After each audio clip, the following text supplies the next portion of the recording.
Good morning student. Today I will teach you some basic concept of chemistry part 6 in which we study about the International Union Pure and Applied Chemistry.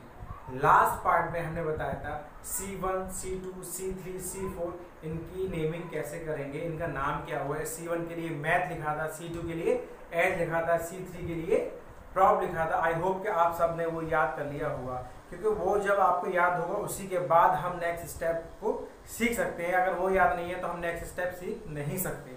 तो first of all अगर आपको याद नहीं है तो सबसे पहले उसको याद कीजिए, उसके बाद इस वीडियो को देखिए, ठीक है।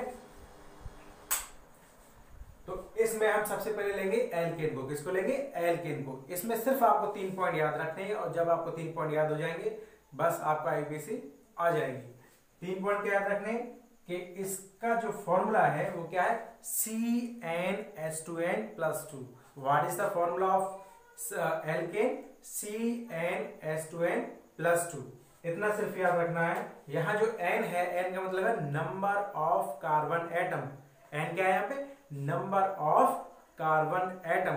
इस फॉर्मूले को याद रख लेंगे तो हमें पूरी सीरीज इसकी पता चल जाएगी एल्केन की, किस तरीके से सीरीज बनेगी, कितने हाइड्रोजन होंगे।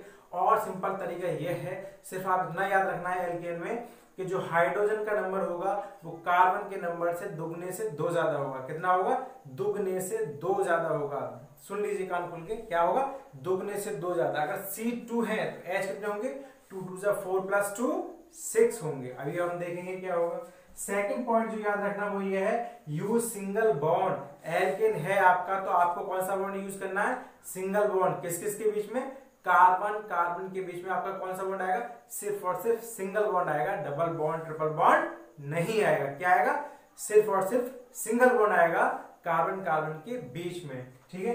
थर्ड पॉइंट हमें याद रखना है कि अगर हम इसकी नेमिंग कर रहे हैं, हमें कोई फॉर्मूला दे रखा है और हम इसकी नेमिंग कर रहे हैं तो हम इसमें सिर्फ और सिर्फ ANE क्या जोड़ देंगे? ANE यानी एन को जोड़ देंगे, ठीक है। अब देखते हैं इसके एग्जाम्पल को। सपोज दैट हमारे पास है C2। अगर C2 है और एल्केन में है तो इसका फॉर्मूला क्या होना चाहिए? C2 के लिए हाइड्रोजन कितने होने चाहिए? यहां n की वैल्यू क्या हो गई आपकी? 2 हो गई। तो CnH2n+2 में अगर आप रखेंगे C2H 2 × 2 + 2, ये बन गया C2H6।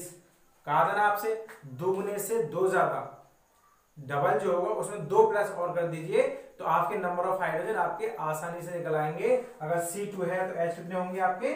6 होंगे। कितने होंगे? 6 होंगे। अगर C3 है तो H कितने होंगे?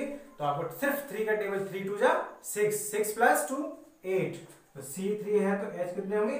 8 होंगे आपके। C4 है तो H कितने होंगे? 10। C5 के लिए H कितने होंगे? 12। C6 के लिए H कितने होंगे? 14, ठीक है।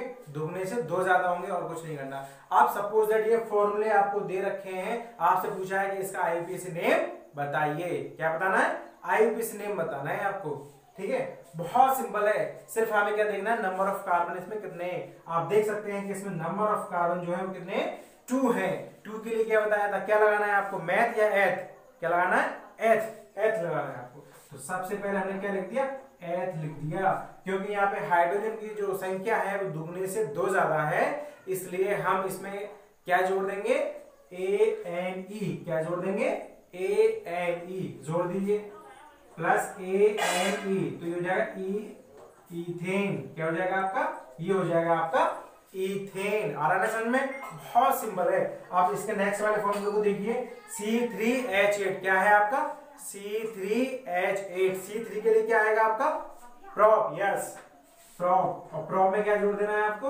एन जोड़ देना है। तो इसका नाम आ जाएगा आपका प्रोपेन। क्या आ जाएगा इसका नाम? प्रोपेन। इसके बाद C4H10। C4 मतलब ब्यूट, और ब्यूट में क्योंकि नंबर ऑफ हाइड्रोजन आपके दुगने से 2 ज्यादा है तो क्या हो जाएगा? एन जोड़ देंगे, इसका नाम हो जाएगा ब्यूटेन। जो कितना सिंपल है, आसानी समझ में आ रहा है, कोई प्रॉब्लम नहीं है, सिर्फ एन लगा देना है। C5H12 हमारा क्या है? C5H12। तो C5 के लिए क्या है आपका? पेंट। इसलिए सबसे पहले इससे पहले वाली वीडियो देखिए, उसको याद कीजिए, इसके बाद ही आपको नोमेनक्लेचर आएगा। पेंट प्लस एन क्या हो गया? पेंटेन। C6 है, क्या आएगा आपका? हेक्स। हेक्स में क्या जोड़ दें? एन, तो क्या हो जाएगा? हेक्सेन हो जाएगा। क्या हो जाएगा? हेक्सेन। ठीक है, ये बात समझ में आ गई। अब जरूरी तो नहीं कि आपको फॉर्मूला दे रखा हो तभी नाम पूछे, ऐसा भी तो हो सकता है कि आपको नेम दे रखा हो, पूछे इसका फॉर्मूला बताइए। क्या बताना है? फॉर्मूला बताना है। अब सपोज दैट आपको दे रखा है ऑक्टेन, पूछा what is the formula of octane, लेकिन आपको सिर्फ इसमें याद रखना है ये क्या है? ऑक्ट। ऑक्ट से क्या पता चल जाएगा?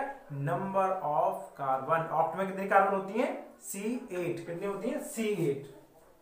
अब क्योंकि इसमें एन क्या जुड़ा हुआ है? एन जुड़ा हुआ है, तो आप हाइड्रोजन कितने रखेंगे? दुगने से दो ज्यादा। कितने रखेंगे? दुगने से दो ज्यादा। तो अगर 8 है तो ये कितने हो जाएंगी?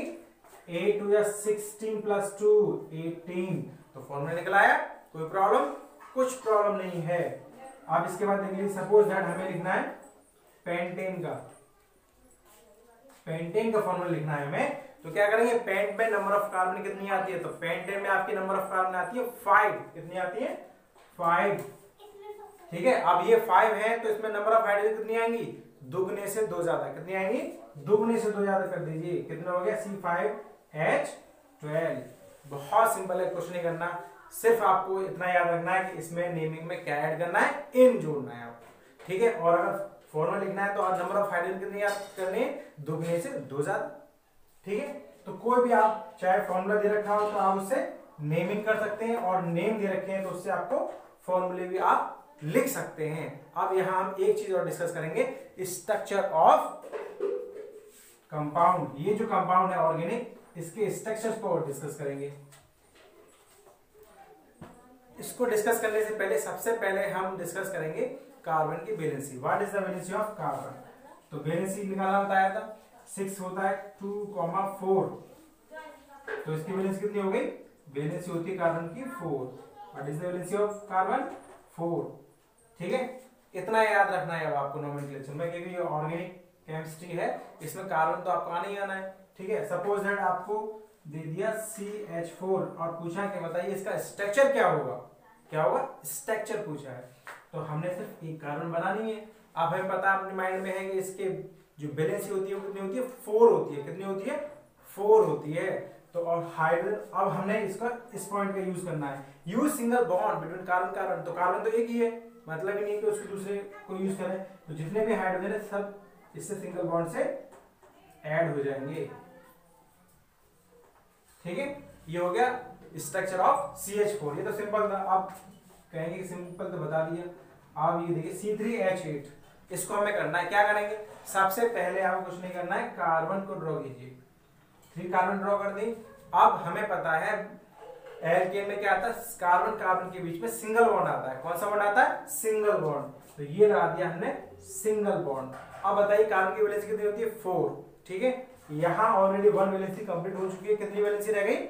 3। तो यहां कितने हाइड्रोजन लगेंगे? 1 2 3।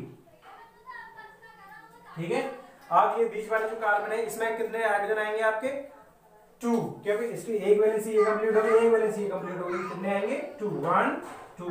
इसकी कितनी वैलेंसी आ गई? 3 1 2 3। अब देखिए नंबर ऑफ कार्बन और नंबर ऑफ हाइड्रोजन को हम क्या करेंगे? गिन के देखेंगे क्या बैलेंस है कि नहीं। Number carbon 1 2 3 3, hydrogen 1 2 3 4 5 6 7 8। हो गया आपका बैलेंस। यही होगा आपका स्ट्रक्चर ऑफ प्रोपेन। अंडरस्टैंड?